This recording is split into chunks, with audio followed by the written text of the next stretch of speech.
নমস্কার, আমার চ্যানেলে সবাইকে অনেক অনেক স্বাগত জানাই। আজ আমি তোমাদের বলবো পঞ্চতন্ত্রের গল্প থেকে বুড়ো শেয়াল ও বোকা বাঁদরের গল্প।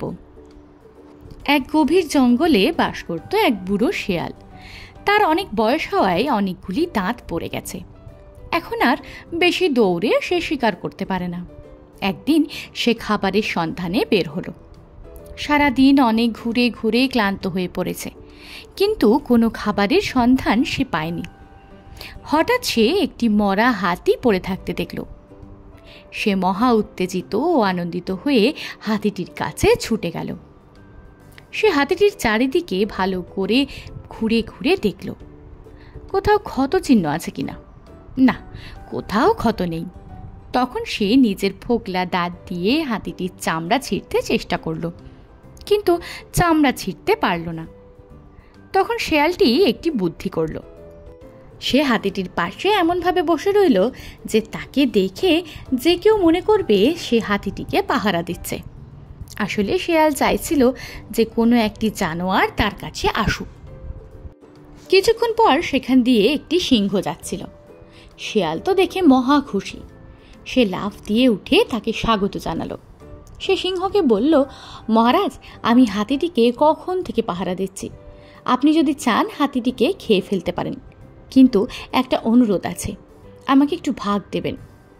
সিংহ গর্বিত ভঙ্গিতে বলল, তুমি তো জানো অন্যের হাতে মারা পশু আমি খাই না।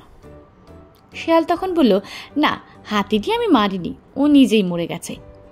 তখন সিংহ আবার বলল, তা হোক, আমি নিজে না মারলে সে পশুর মাংস আমি খাই না। আমি চাই তুমি হাতিটির সদ্ব্যবহার করো, তাহলে কয়েক মাস খাবারের খরচ করতে হবে না। এই বলে সিংহ চলে গেল। এর কিছুক্ষণ পর সেখান দিয়ে একটি বাঘ যাচ্ছিল। শেয়াল ভাবল, বাঘ খুব ধূর্ত প্রাণী, এর হাত থেকে ছাড়া পেতে হবে, তা না হলে সব মাংস খেয়ে নেবে। তাই সে বাঘকে ডেকে বলল, ওহে বাঘ মশাই, এই হাতিটিকে সিংহ মহারাজ এই মাত্র মেরে গেছে, আমাকে পাহারা দিতে বলেছে। বাঘ তখন বলল, ওয়াক থু, আমি হাতির মাংস একটুও ভালোবাসি না। এই বলে বাঘটি চলে গেল। কিছুক্ষণ পর একটি বাঁদর সেখানে এলো।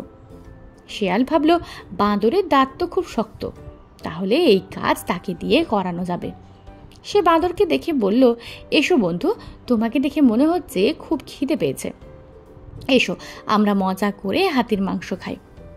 আসলে সিংহ মহারাজ হাতিটিকে মেরে আমাকে পাহারায় বসিয়ে রেখে স্নান করতে গেছে। যতক্ষণে তিনি আসবেন ততক্ষণ সময় পর্যন্ত আমরা দিব্যি উপভোগ করতে পারি।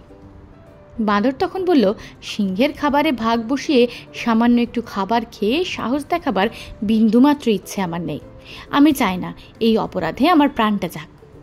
কিন্তু শেয়াল খুব চালাক, সে বাঁদরকে ছাড়বার পাত্র নয়। সে বাঁদরকে অনেক বুঝিয়ে বলল, আমি তো আছি, তোমার কোনো ভয় নেই। আমি খেয়াল রাখছি সিংহ এসে পড়ে কিনা। যদি এসে পড়ে আমি তোমাকে সাবধান করে দেবো। তোমার চিন্তার কোনো কারণ নেই, তুমি মাংস খাও, জীবনটাকে উপভোগ করো। বাঁদরের একটু সাহস হলো শেয়ালের কথায়।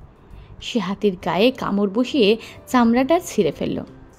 যেমনই সে এক কামড় খেতে যাবে, অমনি শেয়াল চিৎকার করে বলে উঠল, দৌড়াও বন্ধু, পালাও এখান থেকে, সিংহ মশাই ফিরে এসেছেন। এই কথা শুনে বাঁদর কোনো দিকে না তাকিয়ে এক লাফ দিয়ে গাছে চড়ে বসল, তারপর আর এক গাছে। এইভাবে চলতে চলতে সে ঘন জঙ্গলে অদৃশ্য হয়ে গেল। আর তারপর শেয়াল মজা করে হাতির মাংস খেয়ে ফেলল। আজকের গল্পটা এই পর্যন্তই। গল্পটা ভালো লাগলে ভিডিওটা একটা লাইক করে দেবে। বন্ধুদের সাথে গল্পটা শেয়ার করতে ভুলো না। দেখা হচ্ছে পরবর্তী ভিডিওয়। আজকের জন্য টাটা।